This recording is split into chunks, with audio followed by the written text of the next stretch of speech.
Hi, I'm Amanda Stanley from Brooklyn, New York. I was just interviewed by Keith Andrew. I think he's doing a great job in representing people with learning disabilities. And you can check us out on our social media networks. I'm on Beauty Foster, Instagram and YouTube, and he is on Instagram and YouTube at KeithAndrewNetwork.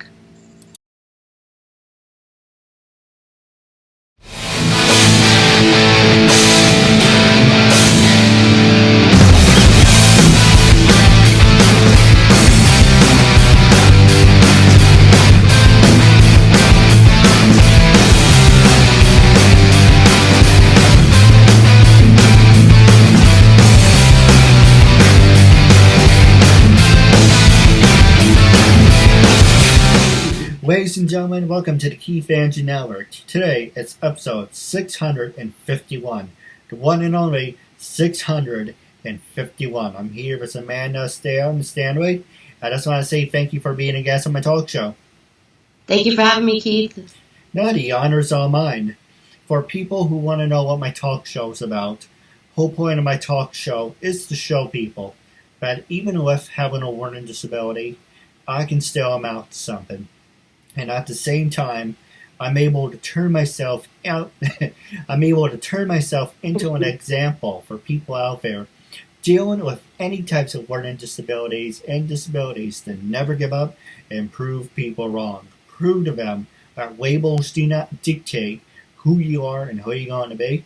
It's prove to them they can stem out to something. So hashtag 32 minutes every time. Say anything you want. Talk about whatever you want. PG-13. PG-13, so, no F words or anything, but we're trying to keep it politically correct, so we're going to keep it, in the PG area.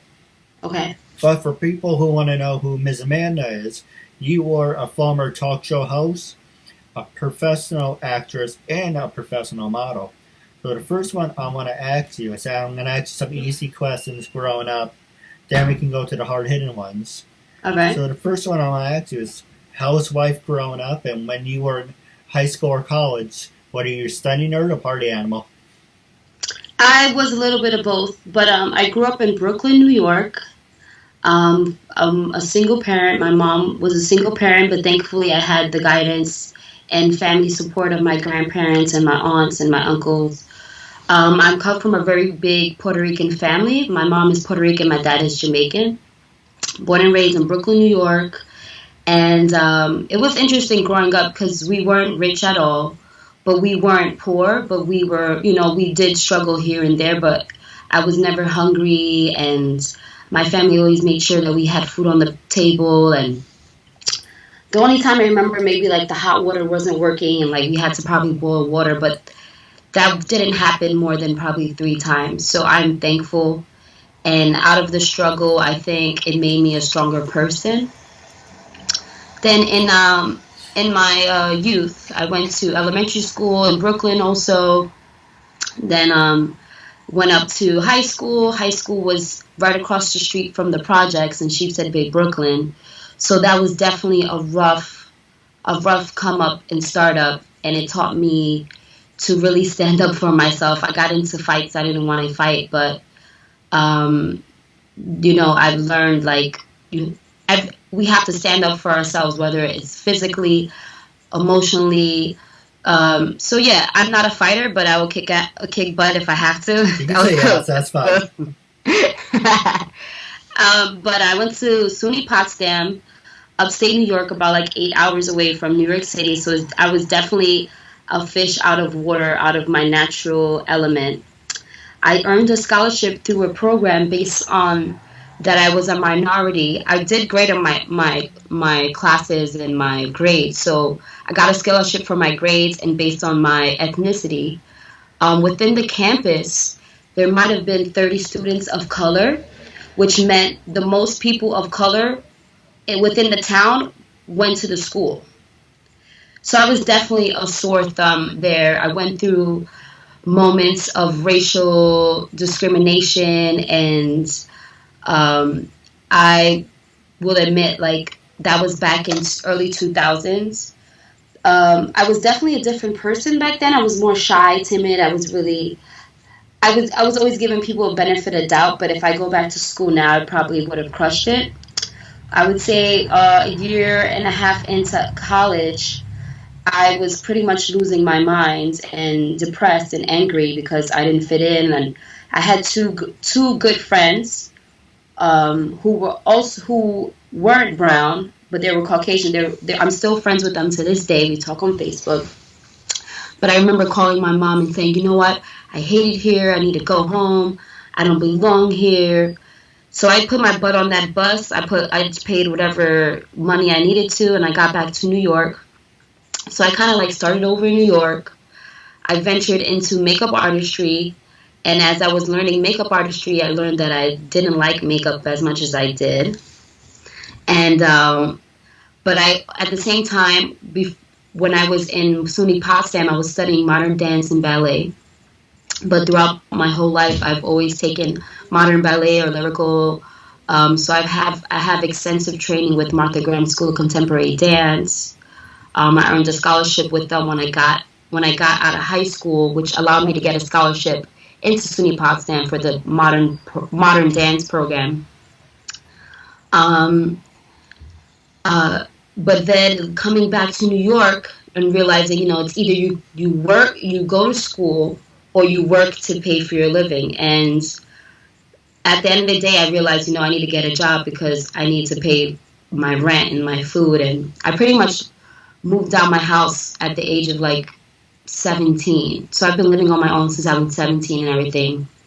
And I have no regrets, but it's definitely, I never had a silver spoon, however that saying goes. But so yeah, I've pretty much been just doing my thing.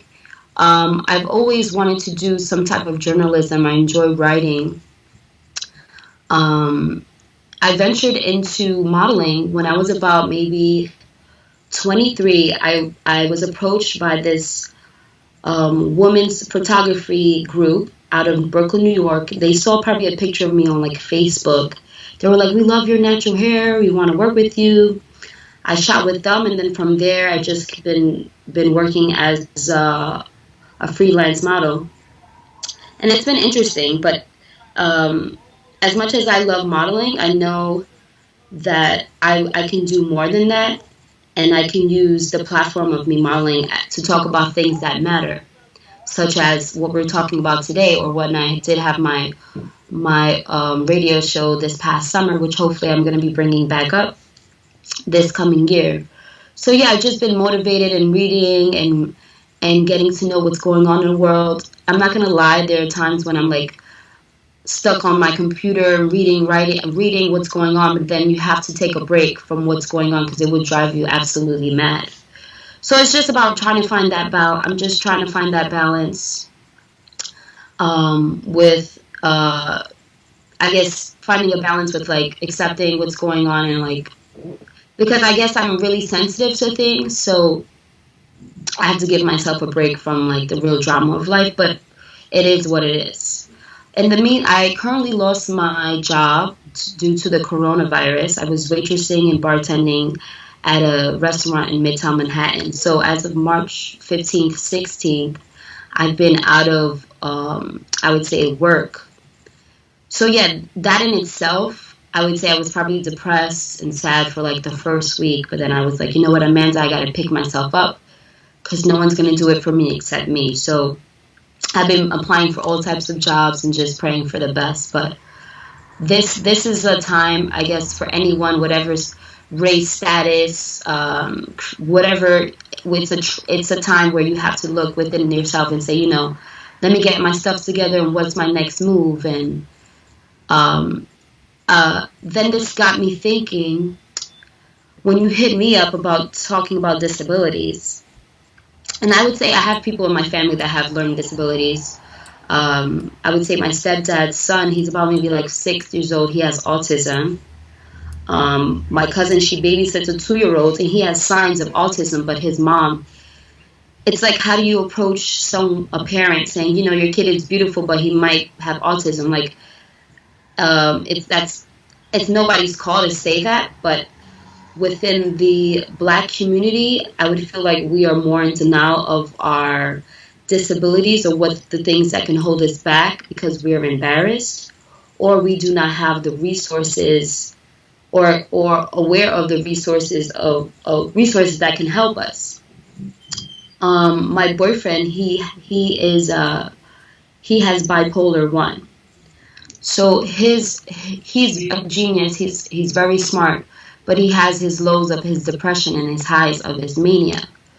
So I can relate to, like, I have anxiety for sure. I have PSD, and I have a low functioning. I'm like low functioning depression. But throughout the years, I've learned on what are my triggers and what can help me get out of it.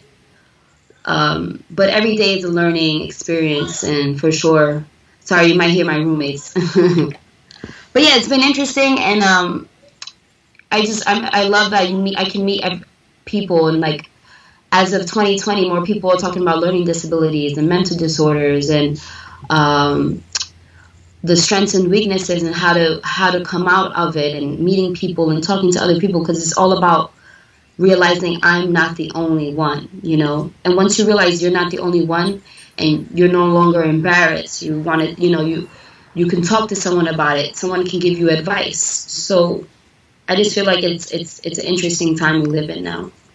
No, I agree with you 100%. And as I told people in the very beginning, labels do not dictate who Correct. you are and who you're going to be. It's Mm-hmm. prove to them you can still amount to something. You It's know, true. you have to eat shit to get what you want in life. You Mm-hmm. know, Mm-hmm. I was watching its promo yesterday. Sorry, I had a brain fart. I was watching this promo Okay. of Triple H doing a promo with Steph Rollins, or his match. Like, when you're a millionaire, you're the Antichrist. No, I know. When you're the millionaire, you're the bad guy. When you're a billionaire, you're the Antichrist. You know, Mm-mm-mm-mm. if you want something out of life, you gotta grab life by the throat, and you're gonna make it give you everything you deserve. Because things Correct. aren't going to be handed to you. You want something, you have to get up and say, I'm capable of doing this. For me, Mm-hmm. I read and learn at 5th grade level when I'm on the spectrum being retarded. And a lot of people didn't have high hopes for me. But I'm showing you, look at what someone on the spectrum is capable of doing. So if I Correct. can do it, there's absolutely no excuse why you can't do it either. You're right. You're right. Correct. And I respect that, and I respect you so much, and I'm totally inspired. And I was trying to like see. I guess you saw me first on LinkedIn. Is that correct? Yes. All right. That's awesome. The power of the internet. That's really cool. So may I ask you a question? Yeah, sure. When did you realize, or your family realize, or did you realize that you had a learning disability? When I was at the age of 4, Okay. All right. because I have ADD, ADHD, I can't sit still. I constantly need to be doing something. For an example, my brother and me used to watch wrestling, and I used to be interested in watching it. But as I got older, my mind's like, I want to be a part of it. I have to be doing something. I like being a part of things.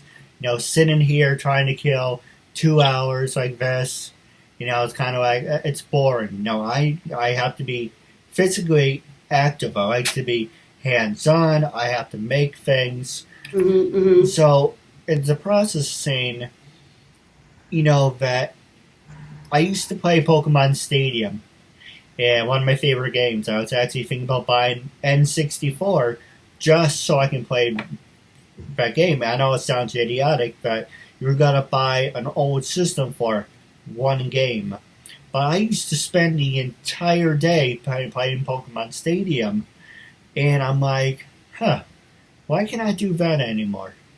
And I do have a couple of ideas for you, but I do want to talk to you about off the air, or I can hint towards in a couple of minutes. But All the right. thing for me is, I'm not the best raider, but if you look at someone like Jackie Chan, and I interviewed someone who Mm. worked with Jackie Chan and told me his story and say, hey, Jackie Chan doesn't read Chinese and he doesn't read scripts. Jackie Chan actually ad webs. I'm like, huh. Well, I'm not Jackie Chan and I'm not Asian, but if he can ad web and he can't read a script, then there's Hmm. absolutely why I can't ad web a script or I can't find a right area to be an actor. If they're willing to work with someone like him, then there's absolutely no problem or no reason why they can't work with someone with disabilities. Yep, correct. You're right. And the industry has introduced people with disabilities within acting and modeling, if you haven't noticed, which is pretty cool. So the doors have broken open for all of us. No, absolutely. Now, the next question I was going to ask you is you mentioned you were a writer. What were some of your favorite things you ever written, and have you ever ghost written? I have never ghostwritten. I would say my favorite thing I've ever wrote was probably like I enjoyed writing like my questionnaires for the radio show. So when I interviewed Liza Rios, I got like really personal with her. So I enjoy writing interview questions just as much as you do because like this allows us to get in depth and you can always ask questions they probably don't expect. But my most favorite writing, and I'm gonna try to look in my old laptop. I wrote a paper on my uncle who has also bipolar 1, and the story was about him in the moments when he had purchased a gun and he wanted to commit suicide. As of today, he's still alive, and I'm thankful, but I would say that was probably the most profound moment, finding out like the person in your family was struggling mentally so harshly that they went out and purchased a weapon to harm themselves. Absolutely. And don't mind me, I'm not farting or anything. It's just a stupid chair. Every time I move, it sounds like a. It's all right. It's natural if it happens. But at least I get to make you laugh, so that matters. And if you're interested, I would love to have you write articles about me if that's a possibility. I'm down. I'm down. Totally. My last guest, when I was running over our time, and I do apologize for that, I was actually So, asking him if he can write about me too. So if both of you can write about me and get in media, that'd be great. The reason I asked, a lot of people say to me, Keith, you should write a book. And I'm like, yeah, that's great. But the problem is, I don't feel, I mean, I almost came out like I don't feel like it. Because I did write a book. It was a big piece of shit. Don't ask me. Don't get me started on it. I wrote the book because I was jealous of my brother. mm, mm, And mm. the book had spelling errors on it. For an example, ask me how you spell title. Title. How do you spell title? Tittle. And everyone's like, that's tittle. And so on the book, it says the tittle of the story instead of uh, the uh, title. One of the lines in the book was, I was born, but instead of saying I was born, it said I rised. Or my mom went to community college. Instead of saying my mom went to community college, it says your mom went to comedy college. And I said to Exuberus, is the book readable? Yes. Can you yes. just make sure there's no spelling errors in there so it doesn't look like I'm illiterate? Yeah, I Okay. can be your editor too. No, I absolutely. have my boyfriend. He's a teacher. He does English and math, so we can both help you. So you got. It's all about finding a team and a supportive team behind you, and that's it. Now, would you be interested? I don't usually plug this on the show, but just throwing it out Mm. there. Would you be interested in being a brand ambassador? Sure. Yes, I would. I can't pay you, but we can always work out the details afterwards because I'm looking to create a group of people, a group of team, whatever you want to phrase it, and bring a group of people together and say, okay, our goal is to have the Keith Andrew Network brand ambassador squad. And I have one person now, and I don't know what the hell the person's doing, but I would love to bring you on board. And like I said, we can always work out the details, but you help me, I help you, and that's a promise. And it's just throwing it out there. But off the air, I definitely want to talk to you about that. All right, let's do it. No, go ahead. No, I'm down. I'm down. We'll talk more for sure. Now, the last question, actually, we're going to take a commercial break. When we come back from the commercial break, I'm going to talk to you about social media and how that dictates your career. Oh, yeah, that's a good one. Party. Hey, I'm Laura Menino. Hi, I'm Deborah Jensen. I'm Linda Collins. Hi, I'm Marissa Joy Davis. This is Michelle Wong. And I'm Nancy Rose. My name is Brandy Hunt. And hello, my name is Raven Wynn. Hi there, my name is Giovanna Vidal. Hi, I'm Monica Thomas. Hi, I'm Paisley Blackburn. I'm Ashley Burgess. Hi, my name is Jeanette Abney. Hi, I'm Sharon Spank. Hey, this is Samantha Moore. Hi, I'm Melody Jones. Hi, my name is Becky Yee. Hi, you're watching the Keith Andrew Network. Ladies and gentlemen, welcome back to 651. I'm here with Amanda Stanley. Now, it's to remain in 9 minutes and counting. The last subject I want to talk to you is about stereotypes, but also let's put a little icing on that. So I'm going to talk to you about stereotyping, but social media. Can social media make you or break you? It's everything that you accomplish in your life. Facebook, Twitter, Instagram, LinkedIn. Does your following dictate if people should work with you, or is it your message that dictates if people should work with you? Okay. I would admit in the beginning of my modeling career, before I started modeling maybe 2007. So this is before Instagram had the Instagram model. And when I'm called the Instagram model in 2020, I feel like it's insulting because I've paid my dues to become a model. I've done hair magazines. I was on an Amazon Prime series. I've done fashion shows, New York Fashion Week.